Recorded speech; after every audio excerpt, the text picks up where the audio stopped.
The agenda this week questioned the need for economic growth, considered anti-racist politics in the U.S., and got some insight into the brains of teenage girls. The agenda's Week in Review begins with Ontario's numeracy gap. Annie, do you agree we have a substantial gap in numeracy in Ontario? I agree that there are issues with numeracy and with math. I hope it's never a choice between literacy and numeracy, that really what's important is we have to be looking at a broad range of learning and maybe more importantly, look at all of the skills and competency underneath that allow kids to learn in whichever area in terms of reading and writing, in terms of mathematics. But it is important that we look at the data we have, we go, there are for some students, and again, we should use our math to kind of drill into that to go, who's struggling in math and who isn't. And we need to use that data to figure out how to make improvements, not simplistic political ones, but ones that really are attached to what the data say. What are you suggesting with that last phrase that you just said? Well, I think it can be pretty easy to look at a number simplistically. You know, we always love the up good, down bad graph, and then we make a judgment, and then we have a kind of political response. So I know, let's teach math for longer. And I don't mean to be too sarcastic and mean, but we have to be careful in our reaction to numbers. We have to know our math to think about those numbers, disaggregate those numbers, and look at where are there issues. There are certainly issues, for instance, there's streaming in high school. There are serious issues in grade 9 and 10 applied math. They've been there for years. What are we doing about that? Those are a lot of those kids are kids who go on to college. So it's actually drilling down in the numbers that are important, but also not putting all of our eggs in the math basket or kind of swinging over to math now from somewhere else. Don't overreact. I'm going to do what you just said, and that is go to college. How many students go to George Brown? 28,000 full-time students. Of that 28,000 full-time students, what percentage do you think come to you with inadequate numeracy skills? Well, we don't test them all, because if you don't need math in your program, you might not get tested. But we test about 2,000 every semester, so we test about 6,000 every year. And about 35 to 40% of those, 800 or so, test at a foundation level. So rather than going into their regular math course at a college level, we have to put them through a foundations level course. What does that mean, foundation level? Well, it goes back and reviews some of the basics. And what we found we're reviewing is actually things that they were probably taught in grades 6, 7, and 8. Anything from decimals to fractions to percentages, proportions, things like that. In some cases, we've changed our strategies because we're always changing how we do things. So in technology, for construction engineering technology, we actually don't test them anymore, but we've created a new course that actually combined some of the foundation and the college level math so that we do it at the same time. And students are finding that very positive rather than trying to fit in an extra course. Because if you go into foundation level courses, you have to take an extra course and then you have to catch up at the college level once you've passed that. Okay, Madam President, I'm trying hard not to be mortified by this information. Are you mortified by this information? I'm very, very concerned about this information. And the reason I'm concerned is that we're focusing a lot on retention of our students. So when students come into one of our programs, we want them to be successful. We want them to complete. And our attrition rates, or the dropout rate between first and second year, is quite high. And we're trying to change that. And one of the key things that indicators are pointing to is the math. So half of our academic divisions said their top 3 classes from a failure point of view are in the math disciplines. And the fact that, as I say, a third of our students, 35 to 40% actually of those we test, are testing at a foundation level, that shows me we have a problem. So we're doing a lot of work to support those students to make sure that they can complete their program. What's your sense of how it is at Queen's? Well, university is very extreme because it's a binary choice. If you want to take mathematics, you go into first year calculus and linear algebra, which have the highest failure rate of any courses, and that typically ends somebody's academic career in those areas, or more likely you don't take any mathematics. And you made the comparison to literacy. Typically when you go to a university, you take some kind of exam going in, and then you're streamed. You'll go into English literature if you do reasonably well, or you might go into English composition, but you will take some form of English. But the vast majority of university students don't take any mathematics or numeracy courses at all, and of course you're not tested on it.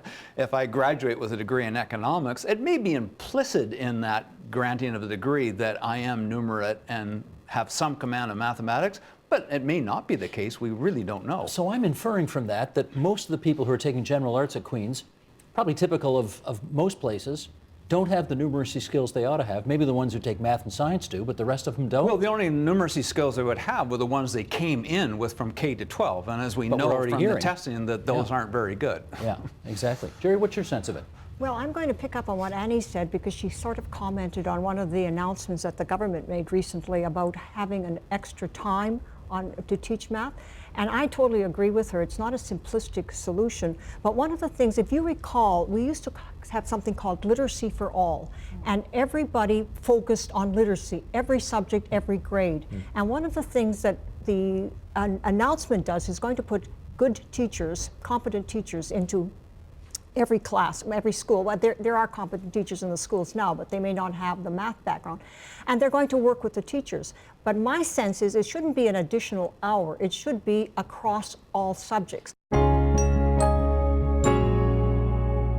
I'm still optimistic about the power of new media and digital technology. I'm, I guess, a little surprised by how ready people are, new media developers, to surrender their ideas to really short-sighted business people. You know, if the founders of Twitter hadn't sold their business to venture capitalists so early on, they wouldn't be in the position they're in now, where they don't not only have all those users, they're making $500 million a quarter. And that's considered an abject failure by Wall Street. Not enough. No, it's not. It's not even that. It's not the revenue. It's that they're not growing. So what if it turns out that $2 billion a year is all you can really make off 140 character messages? That's a windfall. That should be, you should celebrate. We can make $2 billion a year off 140 characters. That's enough to keep everybody very employed and happy and rich. But no, the company doesn't exist for that. You know, the company exists to be really the name on debt, to be a brand name for new layers of investors. It's really the come hither of a Ponzi scheme rather than a workable business. In which case, you do seem quite perturbed about this new reality in the online world, yes? I am. I'm disturbed about the missed opportunity. You know, how many great young developers I see with terrific ideas for applications or little apps or platforms that could really promote economic activity, create jobs, create wealth, help communities, fight greenhouse gases, you know, whatever. And they sell them, and the minute they sell them, they're forced to pivot. And pivot is, you know, the industry term for it's supposed to be moving towards a more lucrative business, but really what pivoting means is abandoning your idea in order to get to an IPO or an acquisition in 18 to 24 months. And that's just a very different business. There's a very cute story in this book about how you got the title, Throwing Rocks at the Google Bus. Where does that come from? Well, Google, you know, is headquartered outside San Francisco, about an hour outside. And all the developers who go work for Google, like computer programmers, they want to live in San Francisco where it's cool. They don't want to live out in the suburbs where this big campus is. So they all move into San Francisco, and the rents double and triple. And people who are living in San Francisco can't afford to live in San Francisco anymore. So San Francisco is the ethos of San Francisco may have been appropriated by this company that says, you know, don't do evil and we're going to be so great and democratic. But the actual people on the ground are bankrupted. They can't afford. So they're moving out. Meanwhile, Google is using buses to ferry its employees from San Francisco down to its campus. If you live within a mile or so radius of one of the bus stops, your rents are even 30% higher than they were somewhere else. So people started laying in front of the buses to prevent their passage. They looked at them almost like the alien invasion, you know, like in Twilight Zone, you know, to serve man. They're just taking, you know, there's this giant sucking apparatus.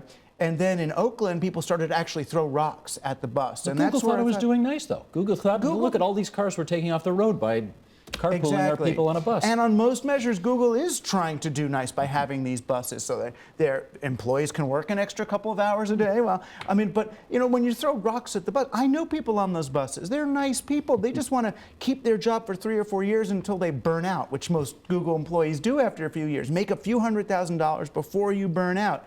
You or their bosses are just trying to listen to the CEO, and the CEO is just listening to the shareholders, and the shareholders are many of us with our, our retirement plans that have an S&P fund with Google in it. So, who is really to blame in this picture is not any individual human, but is the operating system itself, the sort of the underlying landscape of the digital economy. Here's you writing in, throwing rocks at the Google bus. Plants grow, people grow, even whole forests, jungles, and coral reefs grow, but eventually they stop. This doesn't mean they're dead. They've simply reached a level of maturity where health is no longer about getting bigger, but about sustaining vitality. There may be a turnover of cells, organisms, and even entire species, but the whole system learns to maintain itself over time without the obligation to grow. Companies deserve to work this way as well. Let's get into this a little bit more. What's so bad about growing as big as you possibly can, as fast as you can, as much as you can? There's nothing wrong with growing as long as you're not growing for growth's sake.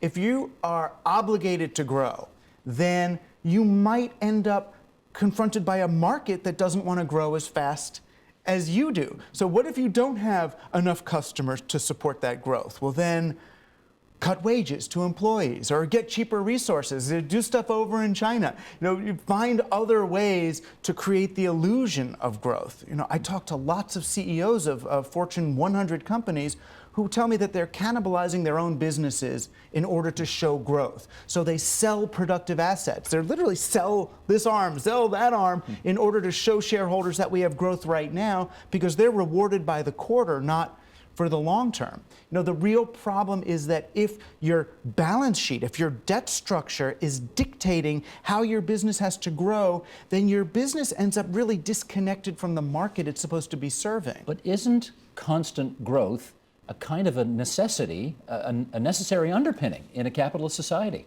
It's a necessary underpinning in a society where capital is the only voice at the table. On the issue of Black Lives Matter, though, I think we need to have some better understanding of that. You have written, quote, "This movement employs the wrong tactics on behalf of what are largely the wrong objectives." How so? All right, so we're disruptive. We're going to grab the microphone from Bernard Sanders. We're going to prevent and congratulate ourselves from preventing a mass rally of supporters of Donald Trump. We're going to confront Hillary Rodham Clinton, or even better, former President Bill Clinton, about 20-year-old legislation that is purportedly racist, about the use of common journalistic phrases, which in the context would not have been exceptional, but which in retrospect can be characterized as racist. We're going to throw a fit. We're going to stop traffic on the interstate. We're going to link arms on the bridge at rush hour and prevent tens of thousands of cars from moving. And we feel self-righteously empowered to do this because, after all, the evil against which we fight, racial disproportion of mass incarceration, the heavy-handed policing of central city districts and so on, is akin to slavery or Jim Crow segregation. After all, we stand so firmly on the right side of history. Now, those tactics, which I have criticized, are in the service, I think, of dramatic presentations, remonstration, shouting out, crying out in despair, but they are not effective political instruments. They don't have a part of any program. They don't connect with any larger processes of political mobilization and social change in the country. So I worry that this moment will pass as the Occupy Wall Street movement's moment passed. They too were vituperative. They too were up in arms. They too were the darlings of the left-wing journalists and the salons and so on. And they too now are in the dustbin of history. Well, having said that, we are discussing them. And having said that, I know just the other day, right here in the capital city of the province of Ontario, Black Lives Matter showed up at Queen's Park, the seat of our provincial government, and the Premier and 4 of her cabinet ministers came out to the South Lawn and talked to them. And I can tell you, Professor, that never happens. But it happened this time. Maybe they're more relevant than you're giving them credit for? Perhaps. I could be wrong about what I'm saying. I don't have a good feeling about it, and I'm just being candid. But there can be no denying that having become a lightning rod symbol of the aspirations of people of color, for justice, being social justice warriors, a politician can't afford to be portrayed as snubbing people who would want to petition and request a meeting. So I don't know how much influence the fact that Bernard Sanders goes and meets with, Black Lives Matter types, or Hillary Clinton does, will have on the ultimate development of policy. I know that the tone of the conversation is being affected by the activism, but my criticism, and again, I could be wrong, is that I don't see how it connects the political process that actually brings about legislative change. All right, in which case, if it were going to be more constructive and it were to bring about the kind of change you're looking for, if there is a Dr. Martin Luther King Jr. in that crowd of Black Lives Matter, what do you think the content of the I Have a Dream speech is for this generation? Well, you're asking me, and nobody's appointed me a spokesman. I'm happy to share my view. My view is that, take incarceration. Let me be concrete, all right? So there are too many people, there are too many Americans in prison, and there are too many Black Americans in prison. The racial overrepresentation does, to some extent, reflect bias, but it also reflects the profound lack of development in the lives of so many hundreds of thousands of young African Americans. I would want to see the racial claims hooked up to broader societal, politically progressive claims. I would want the circumstances of the indigent white population ultimately to come into focus for those who advocate on behalf of the indigent Black populations. I want the fact that the police, twice as often in America, when they're killing somebody, are killing a white person, not a Black person. I don't know if that's commonly known. Police killings, as best we can understand them, happen twice as often to whites as Blacks. Now, Blacks are not half or a third of the population. Yes, the rate is higher for African Americans, but I would want to see the protests against police violence united across racial lines. So one of the principles that I think would be reminiscent of Martin Luther King, which I would advocate, is universalize the claims for social justice. They may begin with an observation about racial circumstances, but they shouldn't end there. Is this one of those circumstances where the facts are impervious to a narrative that has simply taken over? Well, that's one aspect of what's going on. I think a narrative is very powerful, and I think sometimes facts have a hard time breaking through. What happened to Michael Brown on the streets of Ferguson, Missouri, back in 2014? What exactly happened? Okay. Now, 2 independent investigations of the events between Michael Brown and police officer Darren Wilson in Ferguson, Missouri, have concluded that there was no basis for indicting the officer for any illegal activity. Was Michael Brown shot in the back? Was he shot trying to surrender? Was indeed a hands up, don't shoot narrative appropriate? I think, as a matter of fact, that is a highly questionable position. But as a matter of political narrative, it practically has taken on a life of its own. When it comes to the new tribe, I'm going to say something here that you've heard 1,000 times and that we've all heard 1,000 times. If your friend jumped off the Empire State Building, would you jump off the Empire State Building? Why do teenagers want to imitate what their friends do, even if their better judgment tells them, and it's screaming in their ears and they know it, it's not a smart thing to do? Yeah, no, it's what we know about the adolescent brain is that the wish to be connected and the rewards, the brain has a reward system. And the rewards that get triggered in the brain when you are connected to your friends actually outmatch their better judgment. How does that make sense? Well, no, it doesn't. And this gets to, there's a great term called neurological gawkiness in adolescence, where their brains are a little bit, out of sync at times. And I think one of the things that's really striking is that when we do research on teenagers' assessment of risk, if you have your teenager in your kitchen and you're saying, okay, well, is it a good idea for you and your friends to, go to a party and drink a lot? They will say, oh, no, it's a really bad idea. And they know that. And intellectually, and they believe that in the kitchen.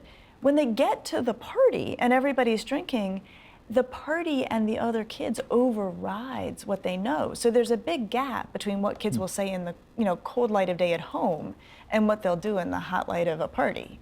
And that's scary. So what do you do as a parent then? Because Nowadays, those parties don't start when the party happens. Nowadays, you know, they pre-drink, Yes. right? At home before they go to the party. Yeah, that's what they call it. Pre-gaming. Yeah. So that you don't have to spend so much money on booze when you actually get to the party. Yes. Yeah. You come half in the tank. Yeah. What do we do about that? You know, that's the scariest part of being a parent of a teenager. You know, at some level, we cannot guarantee that our teenagers are going to make good choices and keep themselves safe. And there's really nothing we can do that will solve that for good. And No one wants to hear that. I know, Lisa, I no one know. wants to hear there's nothing we can do. But there are some things we can try. Okay. So I think that the first thing I would recommend is to always talk with teenagers from the framework of their responsibility to take care of themselves. So when you're talking about parties, I don't think it's helpful to say, don't let me catch you drinking. Because for most teenagers, what they hear is, don't get caught drinking, right? So I think a better way to frame it is, look, you and I both know there may be drinking at this party. I love you, I think you love you. What are you gonna do to make sure you're safe? Right, that the burden goes with the teenager to the party. And that, of course, again, does not guarantee that your teenager is gonna get there and be the most reasonable person in the room, but at least points everything in the right direction. And at some level, I think you have to know your teenager, and if they are wild and highly impulsive, they probably shouldn't be going to so many parties. And if they're a pretty straight shooter and they've got pretty reasonable friends, you can probably give them a longer leash. Try telling your 16-year-old daughter, I'm worried about you, I'm worried you're out of control, I'm worried you're gonna make bad decisions, you can't go to this party. What happens then? You know, that tends not to go over very well. No kidding. I think a better way to approach that is to say, look, last weekend you said you would come home at this hour and you didn't, so that makes me question your judgment. You need good judgment if you're going to go to these parties. What kind of parent am I if I know you've got bad judgment and I send you out into the world? So let's do this. You show me good judgment for a month, we'll reconsider this party. So it's often easier with teenagers, I mean, none of it's easy, but it's often easier to say, instead of no, you can say yes when. Yes, we will talk about that party when you are coming home, when you say you'll come home, when you text me, when you say you'll text me, when you pick up the phone, when I call, whatever the when is that can reassure the parents. I think often to articulate the yes when is better than the flat no. I think the thing we also forget is that kids actually want boundaries and they actually want to win and earn your respect.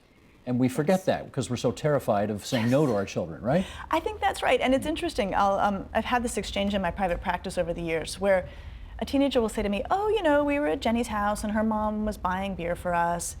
What? I know. I try not to say that, right? Because that's very tempting. And I say, she was. Is that cool or is it kind of weird? And the teenager says, it's weird. Yeah, they get it. They really dislike it. They like the grown-ups to act like grown-ups so that they can be the ones who act like teenagers and they can feel safe. You give a good piece of advice in this book on how kids can blame you if they want to avoid the peer pressure. Give that example. So I think it's really unrealistic to send a teenager to a party thinking they're going to say to their friends, guys, you know, we're not of legal drinking age and I don't feel that that's safe. That's just not how teenagers operate. Right. So my advice is let them blame their good behavior on you and be their partner in that. So I think we should say to teenagers, look, if you get to a party and there's drinking, if you want to tell them that I will breathalyze you in your sleep because I'm crazy, go right ahead. And if anybody stops me in the grocery store and asks, I will cop to that. Because what we can do is give teenagers a way to still be cool while saying no. Look, guys, I would love to drink. My dad's nuts, right? So I can't. That's a more realistic option for a teenager saying no than, thanks so much, but you know, I'm going to decline because it's not legal, right? That's not how teenagers operate. And that is the Agenda's Week in Review. You can see all of those programs in their entirety at tvo.org, on our iTunes channel, and on our YouTube channel at youtube.com/theagenda. Help TVO create a better world through the power of learning. Visit supporttvo.org and make a tax-deductible donation today.